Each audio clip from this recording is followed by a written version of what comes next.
Welcome back to another episode of NewOrleans.Football presented by PJ's Coffee, coming to you from the Oshner Andrews Sports Medicine Institute podcast studio up here on Veterans Memorial Boulevard, right next door to my guy, Matt Bauer's car dealership. If you're in the market for a new or pre-owned car, make sure you check out Matt. He'll get you the best prices, the best customer care, the best of everything. So make sure you check him out today.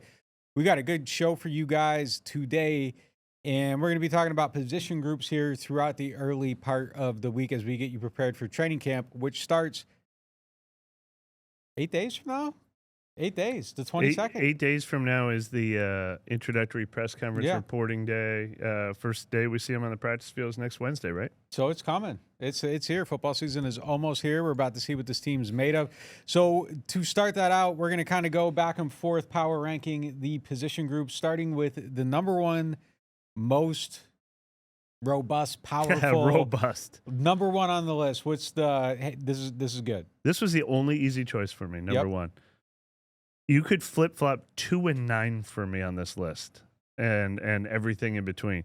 But I felt good about offensive line number one because you've got all the factors. Sometimes I was like, do I like that they have young talent, or do I want to pick the position where they have the established superstar?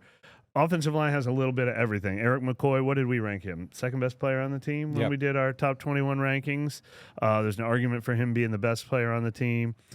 Cesar Ruiz is solid. And then you got the 2 first-round picks in Kelvin Banks and Tali Fuaga, Trevor Penning, if not Trevor Penning, some other veteran options like Dylan Radens and Will Clapp. So you got a little depth.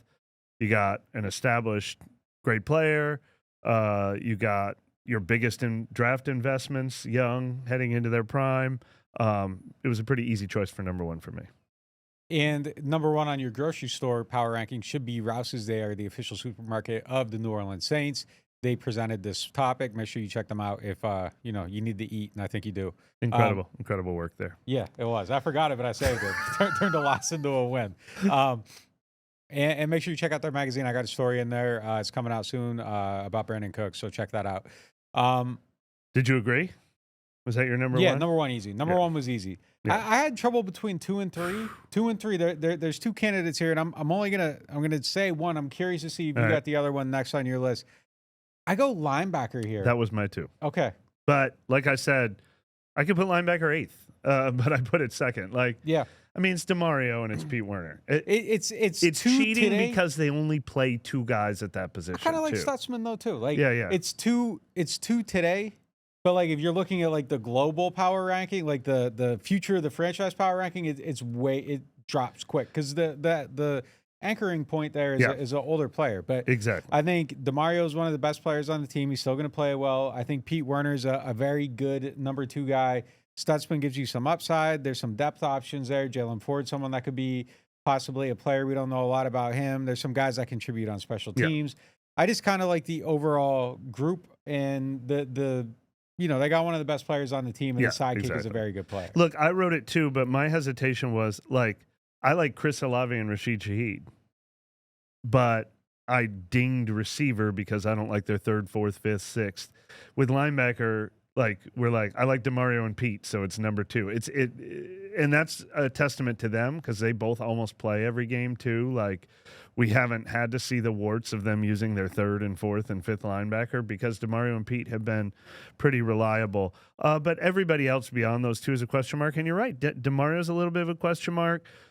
Just because he's 36, he's fought that off better than almost any player I've ever covered in my career. Drew Brees being the other exception, and then Pete Werner, I want to see him take another level, but at least he is still in his prime. Is he? Is there another level? I don't know. Waiting for the next level for him for a while. I don't know if there is. Yeah, I agree. If he took that next step, you want to see him be like, "Hey, I got this once DeMario's gone." I just kind of think Pete maybe is what he is at this point. Yeah, he's been in the league for a while. It's 2, but I'm not overwhelmingly like there's some other position groups on this list I'm a little more excited about their growth potential.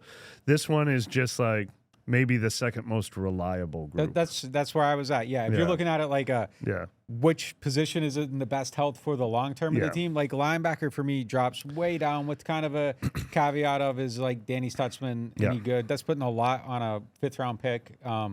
So yeah, we'll see. All right. Third, you could argue is ninth. But I went running back third just because Alvin Kamara was our best player on the team, and he's going to get 80% of the work at the position. And they have plenty of other candidates who can fill in the other 20%. I mean, we still wonder if Kendre Miller could break through. We're excited about Devin Neal. They have Cam Akers. They have Clyde Edwards-Helaire. That's halfway decent depth there and the best player on the team there. So for that reason, I put it third. But look, they're an Alvin Kamara injury away from it being the worst position on the team. So, I understand if you don't agree with me putting it that high. I think I would add 2 positions ahead of it. I get my 3. It was wide receiver. I thought you were going there for sure, just because I like the top 2 guys. I like Brandon Cooks. I feel like they're missing a third guy on that group. It could be Cedric Wilson. It could be Bob Means. It could be, but like, there's not a. You need that kind of have a sure thing there. Yeah. I like maybe the top of this more than I like the top of running back, because you got 2 guys, you got fair. 2 options. Totally fair. But I think the same problem exists with the lack of depth at both. So if you told me like apiece. you get to protect a position group or you get to build around a position group, wide receiver's number 2 behind offensive line for me, because I don't want to build around Demario Davis. I don't want to build around Alvin Kamara. But those guys are currently established. Olave and Shaheed still need to have their best seasons. That might have been a better segment. Like, which position groups are you protecting? Yeah. I think I wholeheartedly agree with that.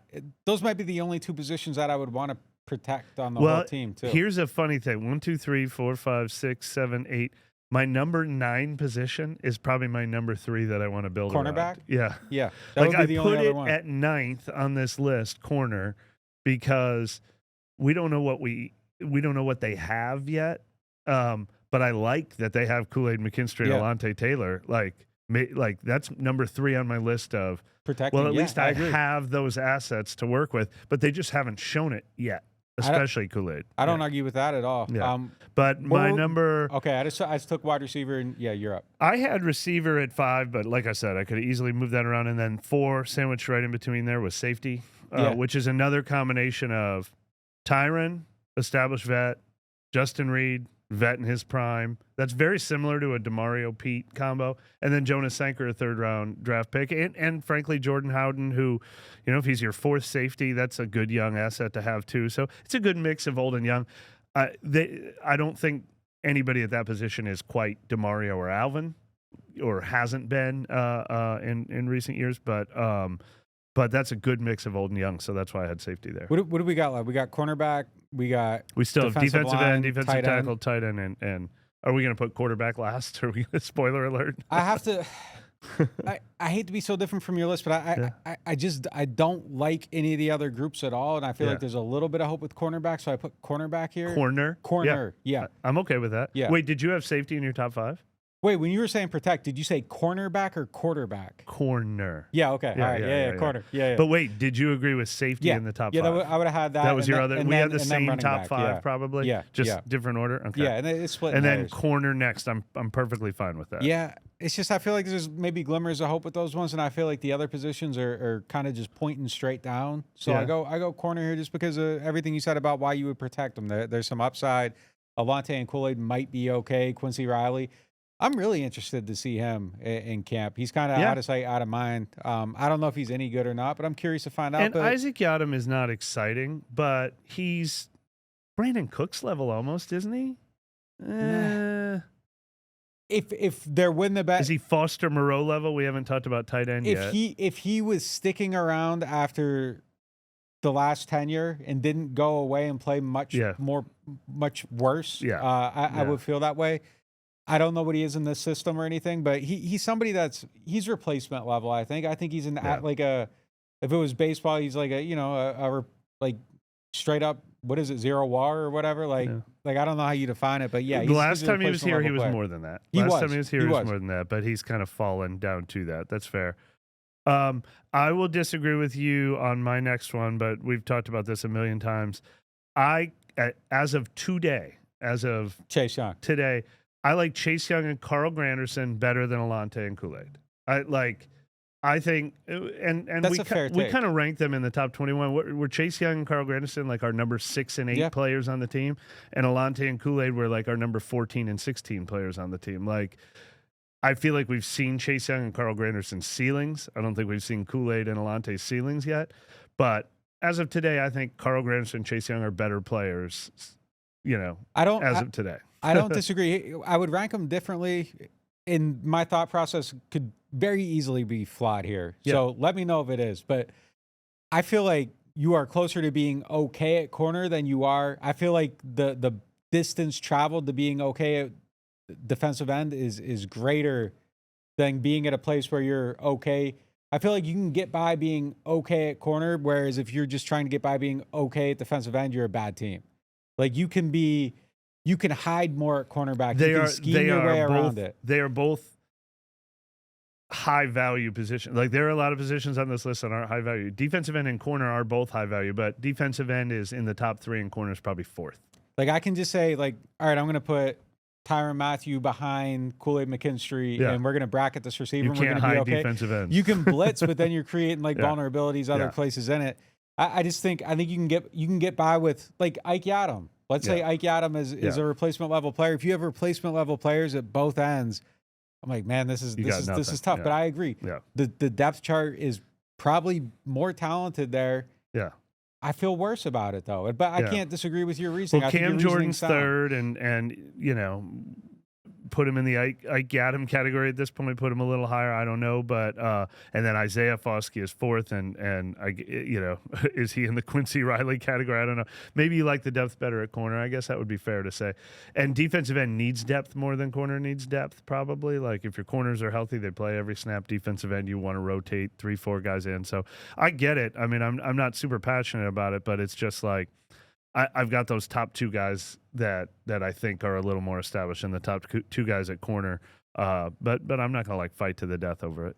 What do we got? Tight end and corner? Tight end and defensive tackle. And I was a little torn on defensive tackle. Too. Yeah, well, that's last for me. That was the only other easy decision on the list for me was quarterback was last, and there was no hesitation. No hesitation. So we'll go tight end or defensive tackle. I went back and forth on this. Is Taysom on the team?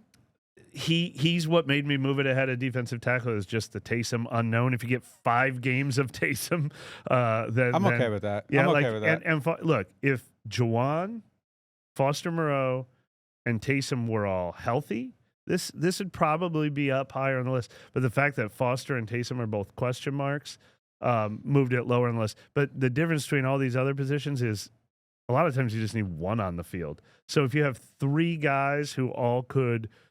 3 guys who Foster, I think, finished like 22nd in our top, like 3 top 22 players at a position where you play one at a time sometimes. It's not horrible, but it also doesn't get us super excited. You know, it's funny. I feel like DT might have a chance to be one of those positions that doesn't end up super disappointing, though. Right. Like because if Godshaw plays well, if Brzee takes a little marginal step better, I agree. I think this is way higher on the list right now. I'm not enthusiastic about defensive tackle, but any Saints team over the years is the exact opposite of defensive end and corner. Like the importance of defensive tackle, you could get by with Godshaw and Brzee in 2009, 2011, 2013, 2017. That's not a bad combo at all. And then you still also have Nathan Shepard, Colin Saunders, John Ridgway, Christian Boyd, Jonah Williams. I mean, there's guys. So there's just nobody that you're like super excited about there. It's funny because Godshaw flies under the radar. Yeah. It isn't something you get excited about, but there is a chance that his addition materially changes this team more than like anybody else. It's ahead of tight end for me. I'm revising my list. If all of a sudden their run defense is good and you got a guy making some tackles and some TFLs and he's really an anchor point on that 3-4 front, we might look at that as like a steal come the end of the season. So yeah, I'm with you. Let's flip it. Let's go DT tight end, over tight end, and then quarterback's the great unknown. Yeah, I mean, there's nothing established here at all. Except 7 losses, Yeah, I mean, I'm glad that it's 2 young guys. It's one of the ones I'm most excited to watch on this team this year and watch them develop. I'm glad that they're not rolling out here. We're going to do our next show comparing it to other situations. Like, I don't want Joe Flacco and Daniel Jones or Justin Fields costing over $20 million or whatever. I'm glad we're going to get a look at young guys, but they've shown nothing in the NFL yet, so they have to be last on this list. All right, let's hit a quick break here, and we will be right back with more show. The Ochsner Orthopedics Walk-In Clinic is now open. Located at 1201 South Clearview Parkway, across from the Elmwood Shopping Center, this clinic provides convenient same-day care for a variety of orthopedic and sports injuries. No referral or appointment needed.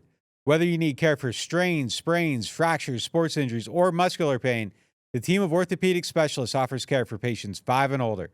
Open Monday through Friday from 8 a.m. to 8 p.m. and on Saturdays and Sundays from 10 a.m. to 8 p.m. Rouse's Markets is voted best grocery store in New Orleans, best grocery store in Baton Rouge, Mississippi, Gulf Coast, Thibodaux, Houma, Hammond, Lake Charles, Mobile, year after year. Thank you for choosing us best grocery store on the Gulf Coast. Number one. Thank you. Thank you. The number one grocery store In Mississippi, Alabama, Louisiana. 1 million customers a week can't be wrong. Welcome to Rouse's. The NewOrleans.Football show is proudly presented by PJ's Coffee. PJ's Coffee has some of the best drinks that you can find. They have locations all over the city. They have pastries and everything else you need to get your day started. So go check them out. Looking for the best insurance coverage at the lowest price? Look no further than Shough Insurance, the Earhart Agency. They are a local independent insurance agency right here in New Orleans, specializing in home, flood, and auto insurance. At Shough Insurance, the Earhart Agency, their dedicated team will shop every available carrier in the market, ensuring you get the most comprehensive coverage at the lowest possible price.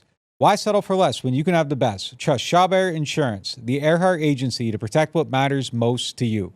I do. I've been a client of theirs since 2021. Call them today at 504-326-6526 or visit them online at Protected by Shough. That's 504-326-6526. Shough Insurance, the Earhart Agency, your local insurance experts. Hardhide flavored whiskey, Ponchatoula strawberry, and Chilton County peach is in your favorite bars, stores, and restaurants. Hardhide Chilton County peach whiskey is a blend of aged wheat whiskey, light American whiskey, and fresh Chilton County peaches from Alabama's Durbin Family Farms. And Hardhide strawberry whiskey tells the story of a small town famous for strawberry farming. A delicious natural strawberry-infused 86-proof whiskey for whiskey lovers. Just look for the red and orange bottles in your favorite stores, bars, and restaurants.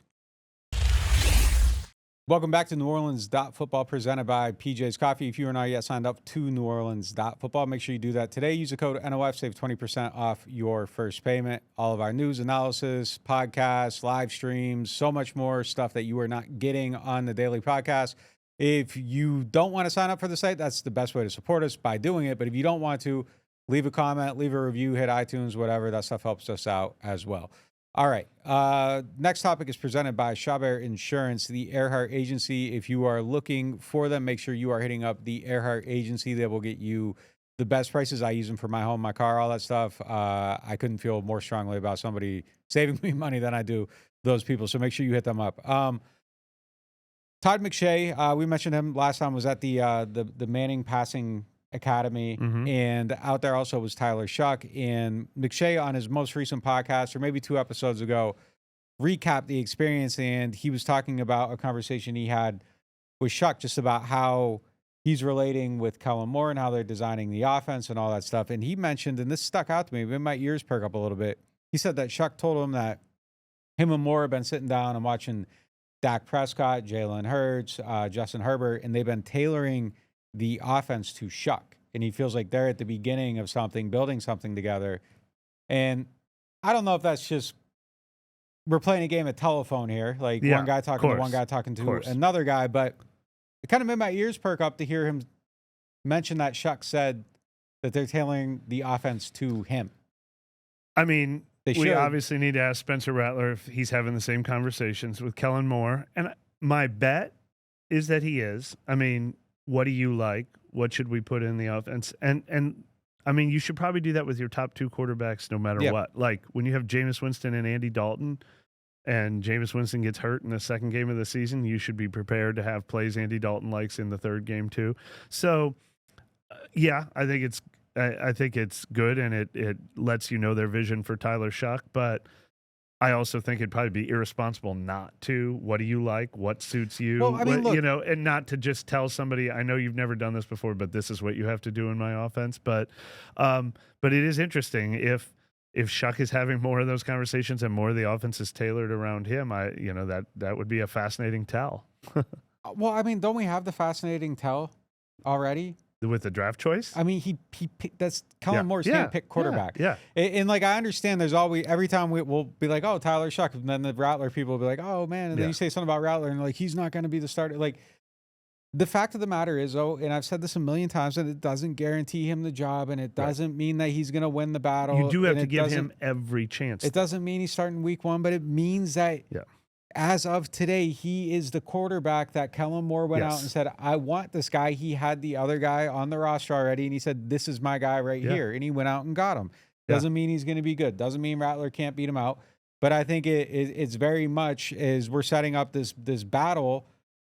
Tyler Shough is Apollo Creed and Spencer Rattler is Rocky Balboa. Like, one guy is ranked, and if Rocky's going to be Rocky, he needs to figure out how to battle. And still, in the end, Apollo won the first fight. So, I mean, it just kind of is what it is. One guy's the underdog, though, and it's just the way it is. It's just the fact of the matter. Again, doesn't guarantee him anything. There's a 40th pick on this roster right now who doesn't play at all. It didn't guarantee Isaiah Foskey playing time, but as you come into it, as you're setting odds, oh wow, this guy, the coach wanted him. That's the guy. So there's nothing wrong with that, and it would be using the same word twice, irresponsible, not to take that investment.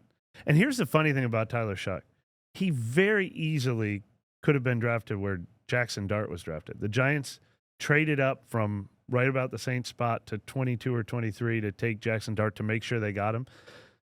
If the Saints had not shown patience and they had traded up to 28 and taken Tyler Shough in the first round, like, those 12 picks would make all the difference in how everyone looks at it. But he's basically the equivalent of a late first-round pick. I mean, this is a real investment they made in him. They do have to give him every chance to succeed. I mean, and that's not a slight to Spencer Rattler, but, try to make this work, because this is the highest investment they've made in a quarterback since Archie Manning. Like, they want to try to make it work. Yeah, and to your point, I do think that they're probably having the same conversation with both guys. You have to kind of get the menu together. You start to piece it together. If this guy wins, you have both contingencies. I think it is an open-minded battle, obviously. Push come to shove, I think it's Shough wins the coin toss. He's the house right now because of where he's picked him, and now they view him and everything. But, yeah, it is interesting, though, just to kind of hear that. Yeah. We'll see if it means anything. You got to win it on the field. I'm still... Like, this isn't the segment, but it could be the lead to a segment, because we've had the conversation 5 times and we're going to have it 5 more times. Just yesterday, I was at an event and somebody asked me, so who's going to be the starting quarterback? And I'm like, well, I mean, I think, it took me a long time to answer the question. I'm like, I think Shough will start more games, but we've said it a million times. Like, if you're viewing Shough as his own entity, if you had a Jacoby Brissett or an Andy Dalton, those first 4 games are a bear. Like, if you start Tyler Shough and he struggles, you don't want to ever bench Tyler Shough. Like, I still wonder if there's a path to Spencer Rattler starts first and Tyler Shough starts when he's ready. Sure, there's or a when path. The schedule sets up for, hey, he's seen 4 games now. He's warmed up 4 times. He's been ready to go 4 times. And now we're coming home to play the Giants and the Patriots in weeks 5 and 6. Like, I wonder how decision-making is affected for what is good for Tyler Shough long-term, and not necessarily who earned it. Obviously, if Shough blows Rattler out of the water, but, like, there's so many layers to this. It's really interesting. Yeah, look, the other thing, though, that I would say about Shough is that I think that path exists, obviously. I think very much so. I also think they drafted him with the idea that they were getting a guy into the building that, I don't know what they knew about Derek Carr at the time or whatever, but, like, I feel like he was coming into the building as someone like, well, we can get him here, and if things go sideways, he can start early in the season. I think his age, and granted, he doesn't have the experience on the field so much as his college doctorate length would suggest, but, like, I think his age and maturity maybe sets him up to deal with some of those hardships early in the season, maybe more so than it would a 21-year-old hotshot who's never faced adversity. Like Tyler Shough's story is adversity. And I'm reminded of Kellen Moore's original comments after the draft. What did you like about this guy? Well, he's been through a lot. Yeah. Like, you know, I think part of that plays into it. But I do think that, there's definitely a path where Rattler starts first and, you know, hey, eat these games up. You go in after this when things lighten up a little bit, sets you up a little bit more, protect your mentals, all that stuff. I also think Tyler Shough's going to let you know whether he's ready or not in camp. And that's going to be decided. But I don't think it's outlandish to have that as a strategy even in your back pocket. Oh, man, the Bills, like, we aren't sending him into that. Like, let the other guy do it, and then he can come in Teams after do that all the time. They just don't usually do it when a first-year guy is going up against a second-year guy who's a year younger than him. So, all right, here's going back to the last show. B, you got your mic on. So, all right. Week 4, Seattle, right? That's the Seattle game, week 4? No. Week 4 is Buffalo. Week 3 is Seattle. Oh, never mind. I'm walking it back. I had those flipped. I had those transposed. I was going to say, that would be the most fire thing in the world. Week 4, if it was week 4, but you can't do it now. So, like, week 4, Seattle, Tyler Shough, white jersey, color rush, all debuts at the same time. That would be the way to do it. Why would it have to be week 4? Why can't it be week 3? I thought Seattle. You thought the Buffalo game would be in the rearview mirror. Yeah. So, like, I was thinking they played Buffalo, played Seattle. B, shut your mic off. I'm an idiot. Screw up the schedule. So the Buffalo. That'd be the way to do it. They should let Hayner start the Buffalo game. Sorry, Jake. No, I'm just kidding. Man, that's gonna be a tough week 4 assignment for whoever it is. It is. Yeah, it is. So yeah, I can see it that way for sure. I definitely think there's a way that could happen. Moving on to the next topic presented by Hard Hide Punch Total Strawberry Whiskey and Chilton County Peach. LA has reported to training camp. They're in the Hall of Fame game. They got a second-round pick. Their second-round pick is officially holding out at this point. As we mentioned, camp's like 7-8 days away reporting. I think they report on the 22nd. When is it cause for concern about Tyler Shough's contract? I don't want him to miss a day of practice. Neither do I. I don't. And rookies are supposed to report a week early. Now, what they do during that week is not necessarily essential. It's not, it's not like full-scale practices. It's only the rookies reporting the first week. But like we said, conditioning test next Tuesday, first practice next Wednesday. I don't want Tyler Shough missing either of those. Ultimately, that stuff doesn't always matter, but it's a guy trying to compete for the starting quarterback job. You don't want him missing any of that.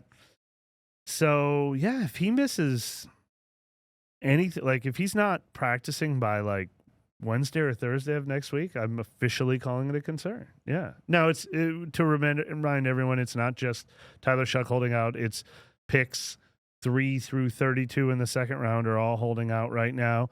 There's been some talk that his situation is a little different because he's a quarterback, and quarterbacks always try to go above their slot, whereas everyone else will just go boom, boom, boom, boom, boom, boom once it starts. Quarterbacks sometimes get a few extra perks. Will that hold things up with him? I don't know.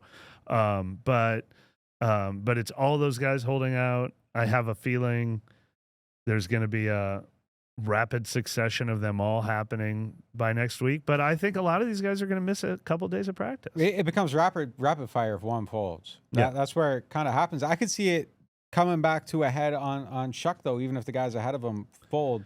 Because, quarterbacks negotiate differently. I think he has some leverage here, too. There's pressure. There's pressure on both sides, and leverage is always a very, very interesting thing. Like, if you're just kind of willing to roll with Rattler and keep going, I think you do. I do think that the Saints should be mindful about how much of this they guarantee, because as we've been discussing for weeks, I think at the end of this season, depending on where you're drafting, you might be evaluating Tyler Shough against Nussmeier, Klubnik, Sellers, all those guys, Drew Allar. Like, it just, it's a matter of where everybody sits. Arch, if he's in the draft. To be fair, though, like, it's so minor what they're fighting over. Like his slot says he should be guaranteed like 67% of his fourth year salary. Yeah, but that versus 100% of his fourth year salary is like the amount that they guaranteed Yeah, but undrafted if we're talking rookies about a this year, team like, rebuilding and having a healthier cap, I think it's like you have to be careful with it. $500,000. It's not like millions. It's like It's the precedent and all that stuff though too. Yeah, I know. And that's why it's tough. If you want to be able to walk away from it, you should. Like I don't think if you're the team, it's not in your best interest to do this. Like you want to be, if you have to eject, you want to be able to eject as cleanly as possible. You don't want to be paying a guy that isn't here because you got rushed into a decision under circumstances where he held you up. And as we've seen, this team's willing to like fight. Now, if I'm Tyler Shough and his agent, I am holding out and I'm fighting because you drafted me. I'm going to be your starting quarterback. You should be committed to me. You should give me all the money. And I get it from both sides. I don't think there's a right or a wrong here, but I think it becomes a difficult thing for both very quickly. Like if you want him to be your starter, you can look at it and say Shough has the leverage. If Shough wants to be the starter, and I'm assuming he does, you don't want to miss a single snap in practice. So now all of a sudden, like the pressure's on you. Who can hold out the longest? If it comes to that, I think the Saints can, honestly. I mean, they got Rattler in the building, but I don't think it should get to that. I think there should be a compromise somewhere. If you're fighting over 67% and 100%, I was even wrong about that. He's the 8th pick of the round. It was last year. Pro Football Talk broke it down. Last year, the 8th pick of round 2 got 80% of their 4th years. The first 3 guaranteed. That's going to happen for everybody, and then 80% of the 4th year. So they're fighting over 80% versus 100% of $2 million. It is like $250,000. Is that 80% fully guaranteed at time of signing? Is it skill injury cap like at the time of signing? Does it kick in later? Like there's a lot of stuff that comes into play in that too. So like the full breakdown of it might not be like the full 80, but regardless of it, like it's just what it is. People don't guarantee these contracts all the way. And if you are the Saints, like I don't think you should be like rushing to do it, because if it doesn't work, you need to be able to walk away. I'm not going to sit here and advocate for cap just impatience and bad cap management. Yeah. For a team that we've been talking about for 5 years, they need to be more responsible. No question, so, I can't sit here and do that now because I want to see this guy on the field on day one.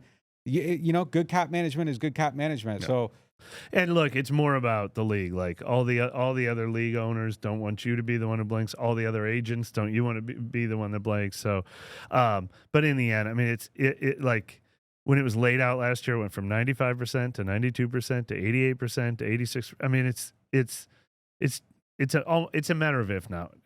I mean, they're going to figure this out. But the team that threw everyone for a loop was Houston.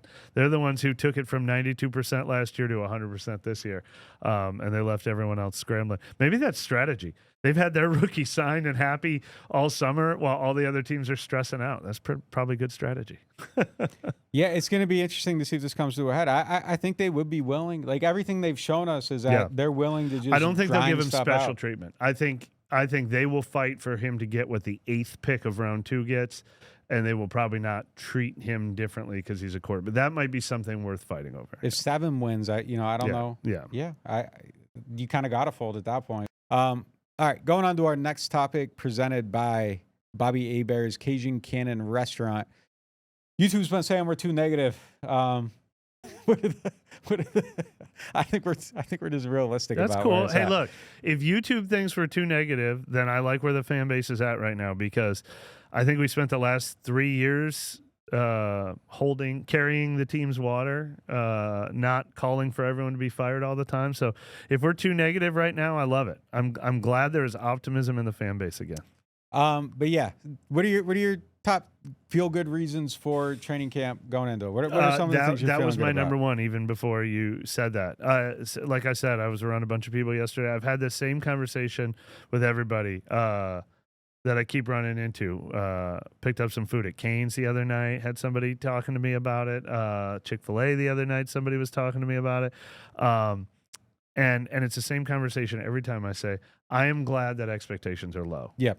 I am glad that any positive things that happen will be met with positivity. Like that winning 3 of the first 6 games would be celebrated instead of we only won 3 of the first 6 games. They got to fire this guy and this guy and this guy. Like, I just like the atmosphere. And I feel like and this is true of the team and not just the fan base, I feel like there'll be room for patience, there'll be room for growth, there'll be room for development, and they will not be measured week by week in, you lost the game, get rid of everybody. It'll be like, well, did they get better? Like, that is an atmosphere I have not covered a little bit in 2017, but really haven't covered in almost 20 years. Yeah, that's definitely true, and it changes it a little bit. The viewpoint's different. I think everything's going to feel exciting and new and refreshed, and I think that's one of the big reasons for it. The coaching staff, I like the coaching staff. The idea of it, at least, we'll see in time. There's reason for optimism, like for that stuff. I just think though, also as you're talking about the stuff, that there's a responsibility to be honest about how it looks, and how it looks is that you need to be prepared for like things to not be great. But if a couple things go right, sure. Yeah. The offensive line, huge reason for optimism. If you tell me the O-line's top 6, top 7, top 8. Second on my list. Yeah. I mean, all of a sudden now I'm like, well, these quarterbacks who are inexperienced and might have some growing pains can maybe succeed, and you might win a few games you shouldn't if they're actually that good. So, I mean, those are there's ways to get there. Yeah. It's just, I don't necessarily know that it's going to get there. So, number 2 and 3 kind of bled together for me. 2 was the offensive line. In general, I like it across the board. But 3 then is offensive line, run game, and the people running this offense. Kellen Moore, Doug Peterson, TJ Paganetti just came from Philadelphia. I just think they're going to run a smart offense, leaning on the offensive line and the run game. And the quarterbacks are huge question marks, obviously, but I think they're going to try to position it so that doesn't make or break the team. Now, look, if they're down by 14 points in all these games because the defense isn't carrying its share of the load, then it's a different story. But I think they'll be able to be competitive just because they're smart and they want to lean on their offensive line and run game, and they're kind of built to be able to do that. I'm looking at Cooper DeJean's contract right now. So the guarantee in 2027, he has $2.06 million. That's the salary. The guarantee on it at the time was $247. So it's like $1.5 million. It's like a $1.5 million beef. Which, if you can get away with not guaranteeing it, and you can walk away from it, then I think you do that. But yeah, I mean, look, there's things that can get better for sure, and I think cornerback, if that hits, that's a reason for potential optimism. There's a lot of stuff that, like I said, could turn a little bit for him. I kind of got sidetracked on the conversation looking this up, so I didn't hear everything you just said, so I don't want to repeat you. But we've covered offensive line, run game, Kellen Moore, TJ Paganetti, Doug Peterson. The strength and conditioning group. They seem like they're put together. They just brought in a guy from Boise that has ties to Kellen Moore. Their chief guy has been voted the league's like best workout guy twice before. So I like that. I like the idea that they have things put together potentially for good health. I like where they're coming from in terms of that. Philly seems to be like kind of forward thinking on some of that stuff. A lot of analytics use, a lot of data usage. So, I think that's a reason for optimism too, that they're going to be healthier in the future. All right. Next on my list is, all right. So this is, I remember back in the day when I used to rely on magazines before the internet was invented. Yeah. And this is what I would do to learn about the entire league. I'd flip through my athlons or my whatever, and it would say key additions, key losses. And I'd be like, did this team get better or worse? And I still think people do that to this day. I think when you do power rankings, people look at the Saints and they're like, what did they add? What did they lose? And they're like, oh, they didn't really add much. Well, that's not true. We walked around OTAs and we walked around minicamp. You know what they've added? Chris Olave, Eric McCoy, Rashid Shaheed. Like, they were missing the best players on this team for 10-plus games last year. If you just give me average health, if Chris Olave is going to play football this year, if Eric McCoy is going to play football this year, if Rashid Shaheed is going to play football this year, if Taysom Hill plays at all, he's a bonus. We use injuries as an excuse, but they weren't last year. Everybody's like, they were a 5-win team last year and they got worse. They were more like a 8-9 win team last year, the way they were built. And they fell to 5 games because everybody got hurt. Like, they're going to be worse than last year, but if all these guys are healthy, they can win more than 5 games. I mean, the cupboard is not completely bare when those guys are actually on the team. They're the best players on the team.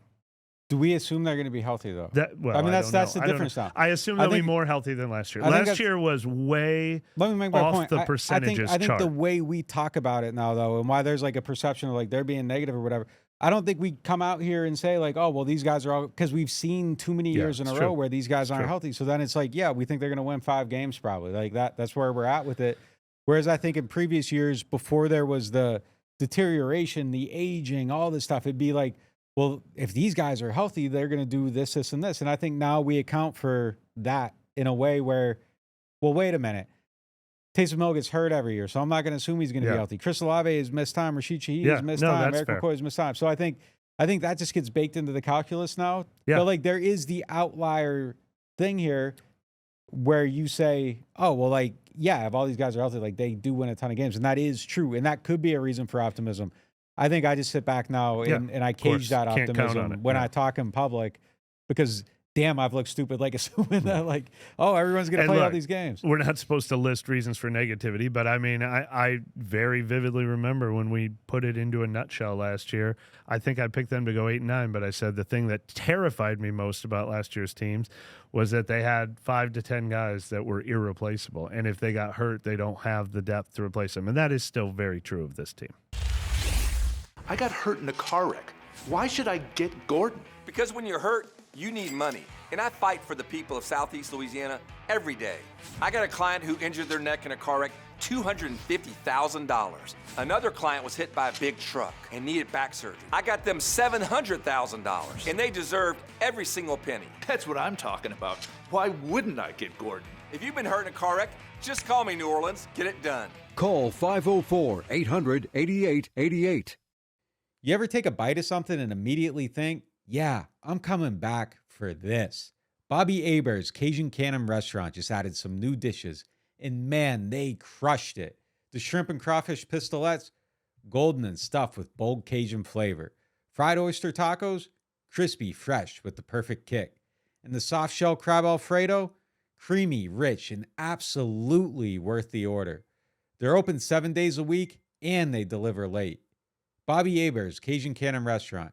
Delicious food, superior service. Attention Saints fans, don't let pests and termites invade your home field. Trust the team at Red Pest Solutions to tackle those unwelcome visitors. Call the Red Man today for unbeatable pest and termite control. Score peace with no pest. Visit redpest.com, REDDPEST.com. Here at the Queen Casino, indulgence knows no bounds. Prepare your taste buds for an extraordinary culinary journey. Start your day at Capital Coffee. Craving something different? Three Walks Noodle Bar offers a tantalizing selection of Asian delights. At 1717 Kitchen and Cocktails, savor American cuisine with a twist. Or ascend to the loft for an elevated experience. Enjoy artesian grazing boards and exquisite craft cocktails. Join us at the Queen Casino. Your royal adventure awaits. Welcome back to NewOrleans.Football. It is now time for the Get Gordon question of the day, presented by Gordon McKernan Injury Attorneys. If you are in an accident, make sure you get Gordon. He'll get you paid. Paul C. asks, if you could choose any current or past Saint based on everything that Superman values, who would be your Superman of the team? I mean, Superman is playing Drew Brees, so we got to pick somebody other than that, right? Like, is that your guy? Based on everything that Superman values. Yeah, let me think of a more clever answer than Drew Brees, but like, that's the obvious. I'll just give love to one of my favorite guys that I ever covered. The last time, when I first started covering the Saints, it was 2005, and they were in shambles, and there was a rock on that team. They need rocks like Deuce McAllister. He was the voice of the team, the guy in the community, the guy in the locker room, the guy on the field. So instead of just picking Drew Brees as the obvious, the last time the team was this bad, they had Deuce playing Superman in the locker room. So I'll give Deuce some love.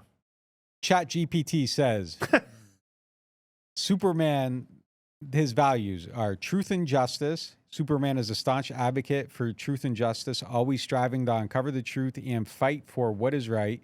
He protects the weak, sees it as his duty to do so. Self-sacrifice, he frequently puts himself in harm's way to save others.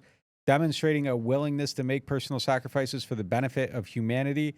Moral integrity. He maintains a strong moral compass and refuses to compromise his values in the American way.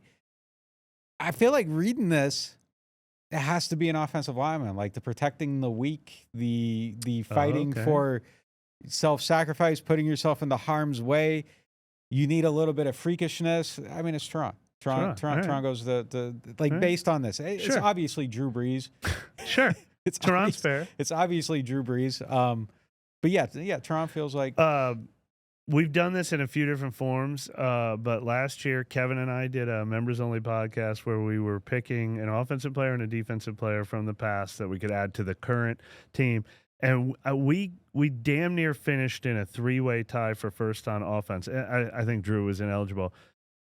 I think he ended up going Teron, and I think I ended up going Jari Evans.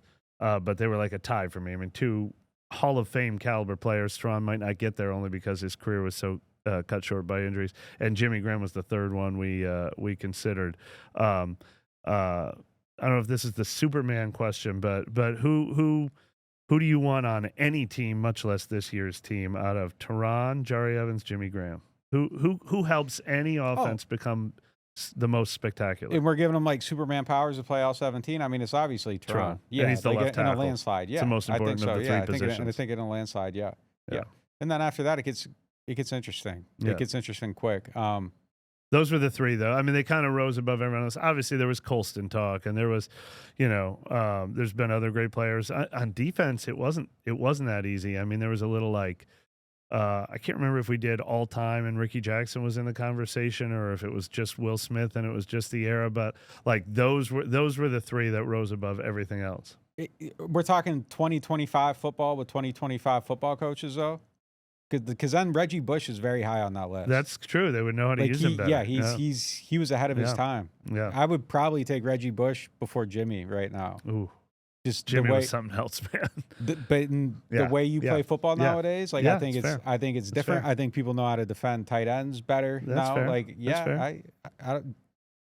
it's a real a Reggie Bush conversation. do-over would be fun. It's a real conversation. It's closer than maybe like results would maybe make it seem. All right, that's gonna do it for today's show. Appreciate you guys checking us out. We'll talk to you next time.